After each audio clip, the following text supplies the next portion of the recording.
Trade Kevin Fiala for who? Do we run it back with the goalie combo next year? A lot of offseason questions to dive into today on Locked On Wild. You're Locked On Wild. Your daily podcast on the Minnesota Wild. Part of the Locked On Podcast Network. Your team every day.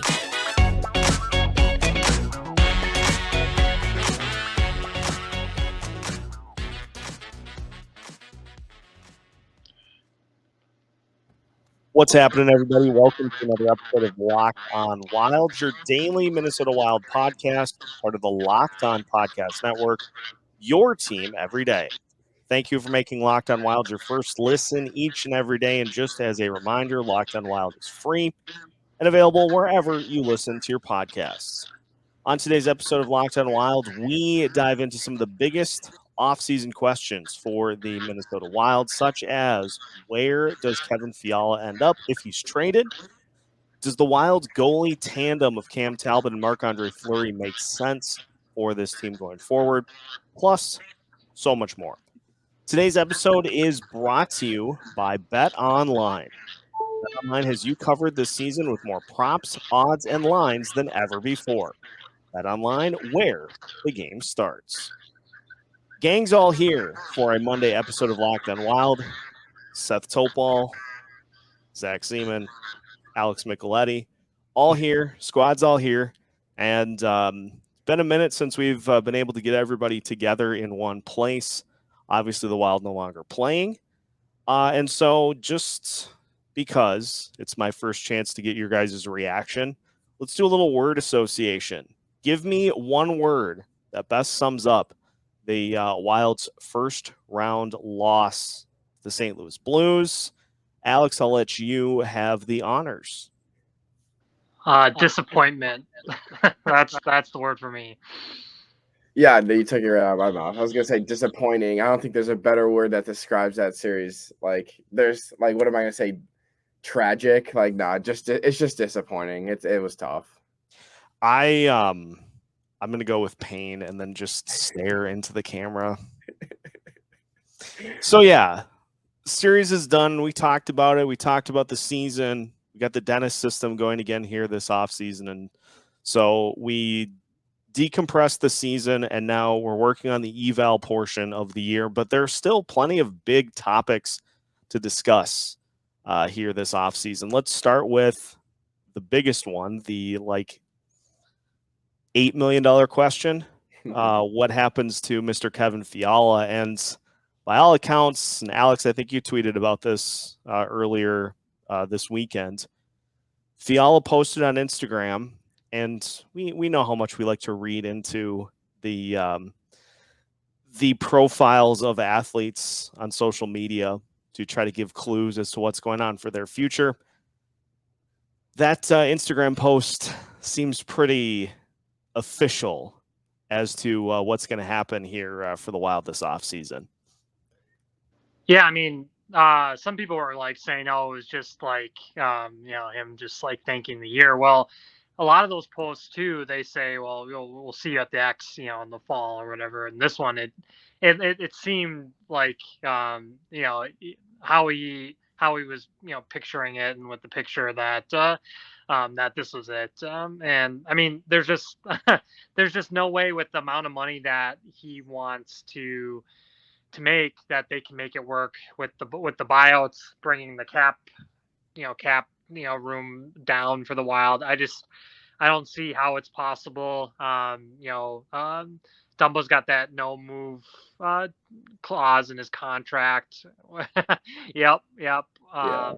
Yeah. Thank you, Minnesota. And just it made it seem like this is the end of the road. And what a run it at least regular seasons it's been for Kevin Fiala. Postseasons not so much. But yeah, it's going to be very interesting to see where his market's going to value is going to be, because he performs in the regular season, but then postseason he just, I don't know, the Monstars take his talents away from him. So yeah, that caption was just short and dry. Thank you, Minnesota. That's all you're gonna say. You had one of the best years of your life. You broke the Right. 6-point streak. You're not gonna be like, thanks for an amazing year. Blah blah blah. Just thank you, Minnesota. Green heart. I'll just leave it like that. So Yeah. I guess we can just assume his asking price is gonna be way too much, and there's absolutely nothing you can do. I guess his tenor in Minnesota is done. We'll see what happens from here. Yeah. Well, like the thing that people mention, and certainly this is possible, is that he could take less to stay. It's like, sure, he certainly could if that's the route that he wants to go, but he also doesn't have to because he just cashed in a career high in goals, assists, points. He can play a penalty kill. He improved that side of his game this year. It really all has just led to like him being able to ask for every dollar he's worth, and it's just a numbers game for the Wild. There's just no way that they can match it. And we know that he already turned down a long-term offer last summer, and that was around $6 million, and so he's clearly not going to take less. He's told the Wild that, and so there's a lot of teams with a lot of cap space that can take Kevin in, and there's been rumors about Ottawa, who they're always below the cap, and New Jersey. I would think LA would love to have Kevin Fiala too, and so there's teams that could definitely use a scoring winger out there. Yeah, it's like he's also 25. You're not going to take pay cuts to stay with a team if you're at the beginning stages of your career. I mean, that's something Goligoski should be doing, and is doing. It's like you can't really compare him. And if I was his age in this league and the career I just had, there's no way I'm taking a pay cut. I'm going to find the next team that'll pay me and that can put me on a line where I can succeed. So I'll go anywhere. I'm pretty sure that's exactly what he's thinking too. So yeah, let's not forget. I mean, this guy had a broken femur a couple, when he was with Nashville, and to think that he's still the player that he is, it's crazy. It's just insane, and he's gonna cash in. These players have agents for a reason too. The agents want to make a lot of money. So, I mean, like I said, there's plenty of teams that could use a top 6 winger. And we've clearly seen it. Like I said, a team like LA. You think they would want Kevin Fiala? I mean, God, that'd be amazing. They're about to explode pretty soon here. Right.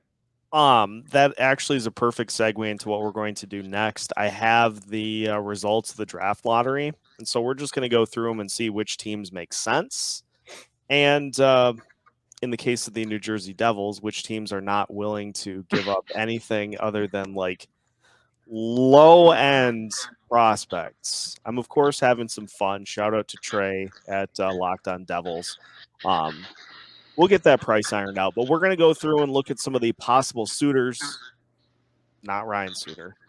You mentioned the Senators. There are a few others, so we'll take a look at that when we continue today's episode of Locked On Wild after this. Our next partner has a product I use literally every single day. I started taking AG1 because I don't have time in the morning to take all the bottles of multivitamins, separate them out, get the dose ready, and take like 16 pills to try to get your daily dose of multivitamins and supplements. One scoop of AG1 is all you need to cash in on 75 high-quality vitamins, minerals, whole food-sourced superfoods, probiotics, and adaptogens to help you start your day right.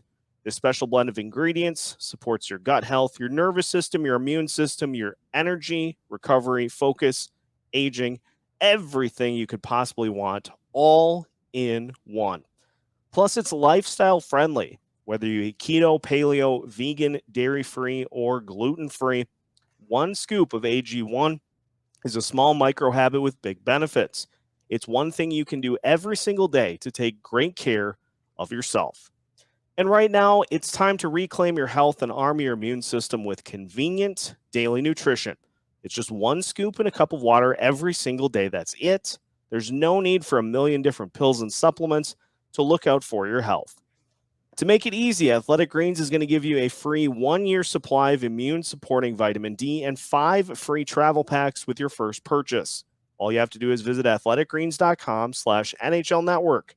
Again, that's athleticgreens.com/NHL Network to take ownership over your health and pick up the ultimate daily nutritional insurance. Continuing today's episode of Locked On Wild, once again, thank you for making Locked On Wild your first listen every day. Free and available wherever you listen to your podcasts. Make sure that your second listen of the day is the Locked On NHL podcast so you can get the full recap on how Edmonton has taken control of the Battle of Alberta, how the Florida Panthers are on the brink of being swept by the Tampa Bay Lightning, and how the St. Louis Blues can possibly ride Ville Husso to a series win against the Colorado Avalanche.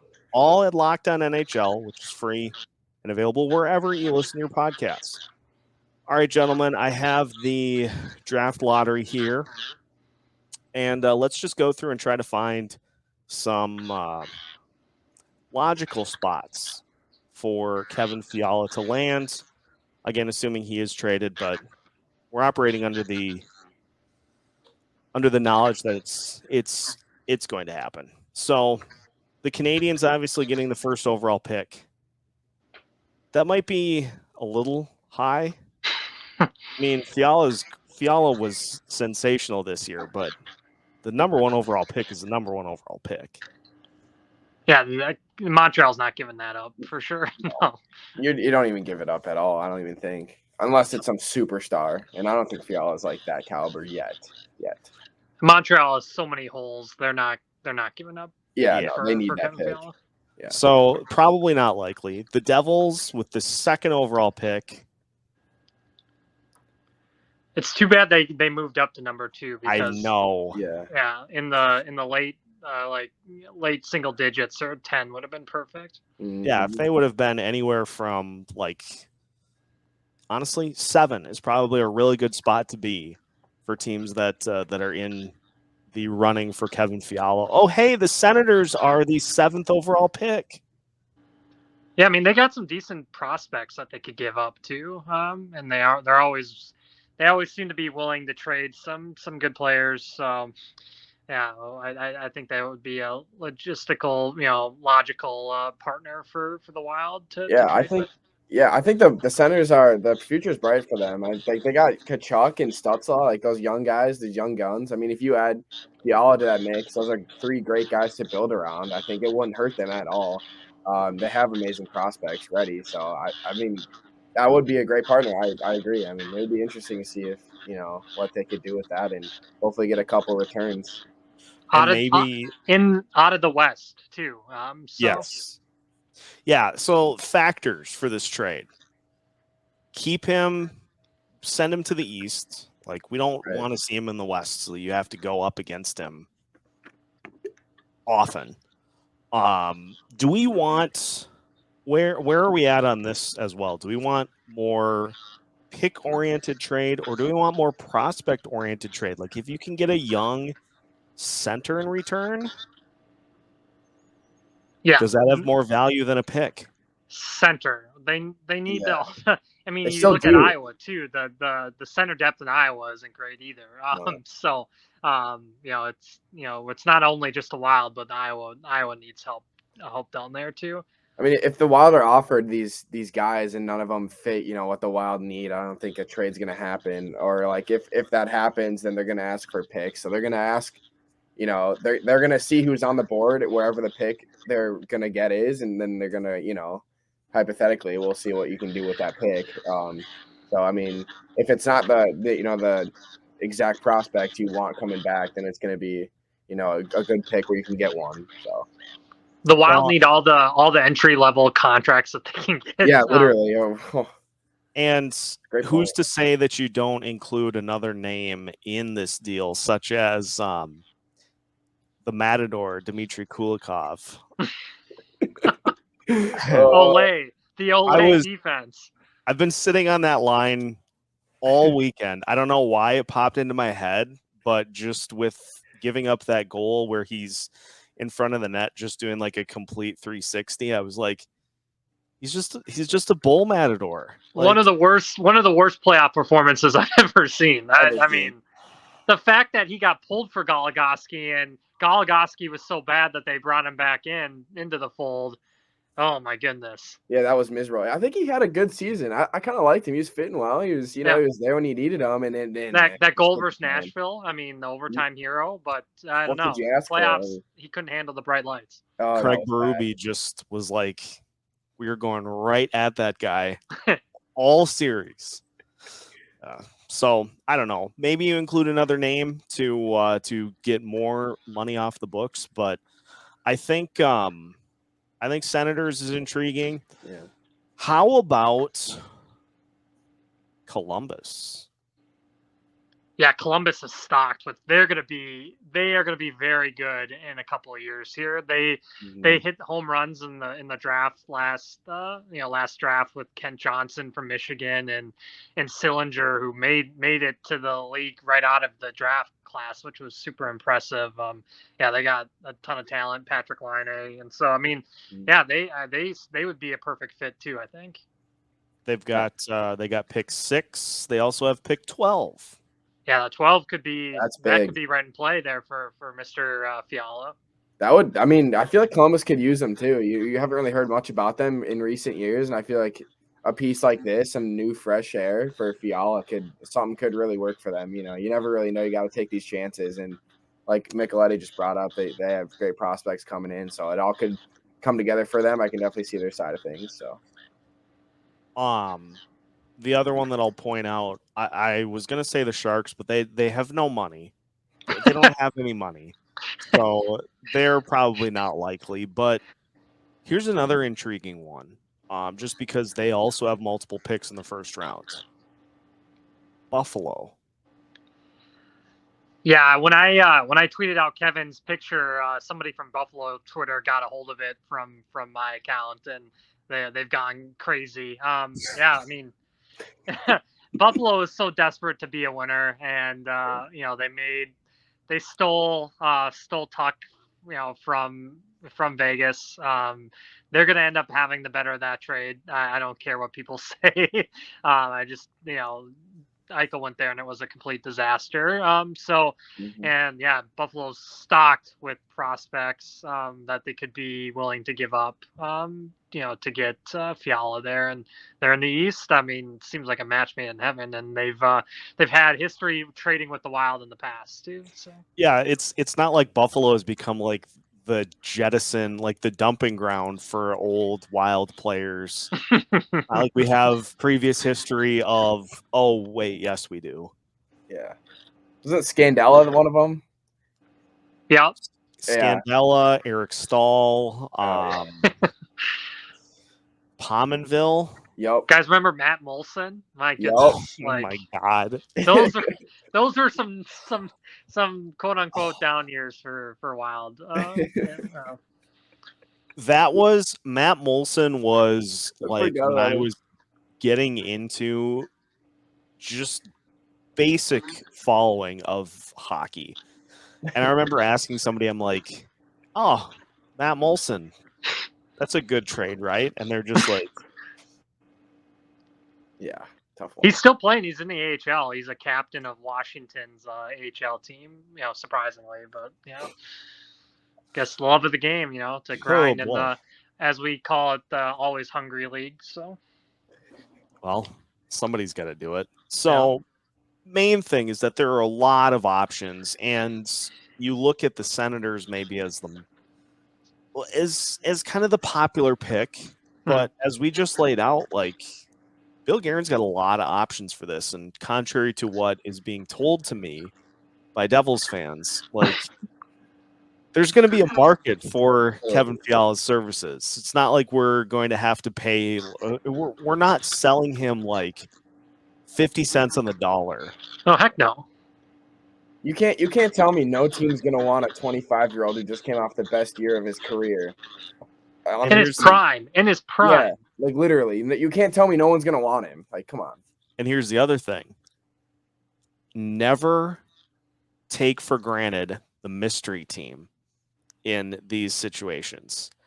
I can guarantee you that there's going to be one team that we didn't mention or that doesn't swoop in until like the 11th hour and makes an offer that Bill Guerin's like, this is far and away better than anything else we've had. Shoot, I mean, Florida, I mean, they could, if they get swept by Tampa, they might reevaluate everything, Toronto, yeah. It could be a high-flying team. It could be a high-flying team, and he would love that. Oh, he would love that. Kraken at 4. I think the Kraken are going to have a big offseason because, they, let's face it, they had a disappointing year when they could have picked a completely different team. They could have had Capo. They could have had Tarasenko. Just think how much that St. Louis Wild series would be if the Kraken just were to take Tarasenko. I think Seattle's going to go after John Klingberg because Klingberg will. I don't think he's going to go back to Dallas. So I'm sure they're going to be in the running for Letang and Malkin too. So Klingberg's a stud. He is a stud. He was great in the playoffs. Oh, yeah. We got a lot of teams that could be making some major changes, which means this offseason is going to be fantastic. Yeah, it's going to be fun. Yeah, July 1st can't come faster. Oh, my gosh. Go. I know. Oh. So the main point here, the Wild have options. Again, contrary to what I'm being told by Locked On Devils, the Wild have options. The Houdini podcast. Oh boy! Again, shout out to Trey. I'm just having some fun. We're cracking jokes. Yeah. Both teams had just the finishes were not great, so we got to both laugh. You got to learn to laugh, or you'll just end up crying for the rest of your life. If you follow the Wild. Another big topic that we'll finish with today: the goalie spot. Very hot topic, and so we'll talk about if bringing back both Cam Talbot and Marc-Andre Fleury is the ideal route to go, or if the Wild should pursue other options. And we'll do that to finish today's episode of Locked On Wild after this. Our partners at BetOnline.net continue to be the #1 source for all of your betting needs and sports info. You can find all the latest odds, including news and sports developments, as well as the NBA playoffs, Major League Baseball, the Stanley Cup playoffs, plus fights and even next season's NFL futures. BetOnline is your continued source for all of your sports wagering information, from live betting to playoffs, esports, and more. So head to their website today or use your mobile device to learn more about the trends and the action, all of which you can find at BetOnline, where the game starts. Final segment of today's episode of Locked On Wild. Once again, thank you for making Locked On Wild your first listen each and every day, all the way through the offseason. We will keep you up to date with everything going on with your favorite Minnesota hockey team. Gentlemen, the goalies. Sounds like from what Bill Guerin said in his end-of-season presser, as well as his various media appearances recently, that Marc-Andre Fleury and Cam Talbot would be the preferred tandem next season and maybe beyond. First off, is that a good idea? Zach, what do you think? I mean, unfortunately, the Wild really don't. I don't see any, secondary goalies, backup goalies that are like in that spot right now. That we just got rid of Kakkonen and I mean, Wallstedt just signed, but he's still got to develop. And I don't really think there's that spot's missing, that backup spot. So, of course, having Fleury backup Talbot would be extremely ideal. But, like, at what cost, And it's like, what does Fleury want to do? Does he want to go to a contender? Like, I don't view the Wild as a contender anymore. I just don't, because I learned my lesson. and so it's like, what does Fleury want? Does he want to go to somewhere where he can win because it's his last couple of years? He knows that. And does he want to go back to Pittsburgh even? So I just feel like Fleury is going to have a decision to make, and I feel like the Wild are going to offer him, not a lot. So we're just gonna see what happens. I would obviously like Fleury back. I just feel like the Wild failed when they gave Fleury that spot in the playoffs, that starting spot. Definitely just ruined the mojo of the year, in my opinion, and just if you lose 4-0, you play him again. I just remember we previewed the series. It's like, I said Talbot does not, or Fleury does not start until Talbot loses. And, Fleury lost the first game and nothing else changed. So I just think they failed there. How can you maintain those guys throughout next year? So it's like, it's all just, apparently it was, it's all business and it's all nice and no one's going to take anything, like it's offensive. But, there definitely is there's got to be some weirdness going on if you just throw Talbot in game 6 and he loses it. And then, you can't even blame Talbot at that point. He didn't even play a single playoff game prior. So it's like, Right. it's all just kind of a juggle. But yeah, that would be ideal for the team. It's just, can they do it? And we'll see. Alex, what do you think? Yeah, the whole thing was so weird. We had Cam's wife with the tweets, and then she deleted them. So that was a debacle. But Billy G, it's hard to figure out, like, because anything that he says right now, you can't take, you have to take with a grain of salt. And I'm also with Zach too. That's the rumor with Fleury, that he might want to go back to where it all started and go back to Pittsburgh, because they're gonna have they had goaltending issues clearly in the playoffs, and so I think he wants to make one more run at it with Sid out east there, and where he's more familiar. It'd be ideal to have both of them back. The goal, like Zach was saying too, the goaltending options other than these two it's not great. Not pretty.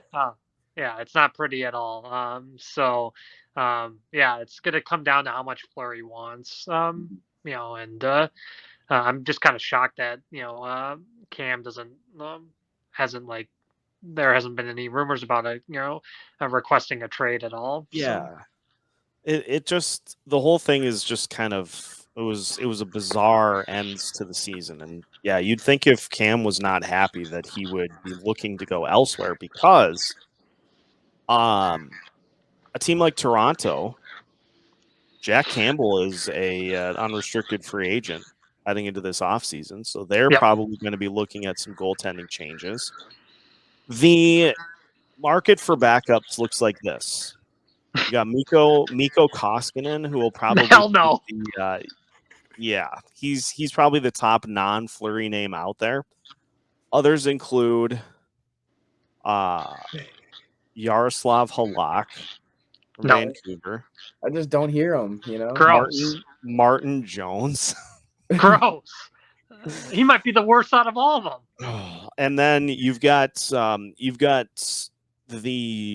Blackhawks, basically their entire goalie tandem of Kevin Lankinen and then Malcolm Subban before he was traded. Not a chance. No. Or Scott Wedgwood, or that's pretty much it. Yeah. Throw Wallstead up there, see what happens. Well, here's the thing. Here's the thing. What if the Wild were to offer Fleury, say, a 2-year deal, similar to what they did with Alex Goligoski, so that Fleury gets a little security, and then he splits with Talbot this year. He splits with Wallstead the year after, and then Wallstead takes over in the 3rd year. Yeah, I can see that. I mean, well, he'll be 20 this year, Wallstead, and so he'll be right at that right at that age of when he can take over. You take a look at similar path like Carter Hart. I think Carter Hart was right around that age too. He's kind of had a struggle since then, but I think has that whole Flyers team. Right. I think Wallstead's a little bit more talented than Carter Hart, but he was one of the youngest to get a win, and so I think Wallstead should be ready to go when he can legally drink a beer here. Yeah, literally. I think that's probably on the high end of expectations for Wallstead is 1 year in Iowa, and then ready to be the backup after next season. I think is the high end. And so can he hit that? Absolutely. Yeah. Will he? That's the question. Right. Yeah, a lot of what ifs are coming our way here. So, yeah. Whole lot of what ifs. Yeah. And so we'll continue to dive into them all off season long. It's a marathon, not a sprint. And so we'll have everything covered here at Locked on Wild. That's going to wrap it up. Any final thoughts, fellas, before we call it a day? Yeah, I mean, I just want to say it's been one of the most, I think, one of the best playoffs we've seen in a long time. I mean, we've seen some epic games. We've had a couple multi overtime games in the first round. We have the champs trying to go for a three-peat, which would be epic. I mean, they could possibly sweep the President's Trophy Florida Panthers, who no one saw coming. Literally. In the West, you got Connor McDavid, 23 points in 10 games. Like, unbelievable. Just stealing games of nature tonight. He's that guy. Yeah, it's just he's willing. Like, I tweeted out that picture of his eyes on the face-off dot. That guy is just, when he has that look in his eye, he's not losing. And yeah, it's been impressive for sure. I'll just say, in terms of Wild news, there's no other general manager that I think I'd rather have running the show than Bill Guerin here. I think agreed. He's got it on lock. We all know what he's doing, guaranteed. Like, I mean, we've seen what he's done, and everyone knows what he's done. So, yep. I mean, much better than the past couple GMs, in my opinion, of course. But yeah, no, Bill Guerin, and Bill Guerin we trust here. So we'll just see what happens, and I guess they know more than a lot of what fans think they do. So definitely knows more than I do.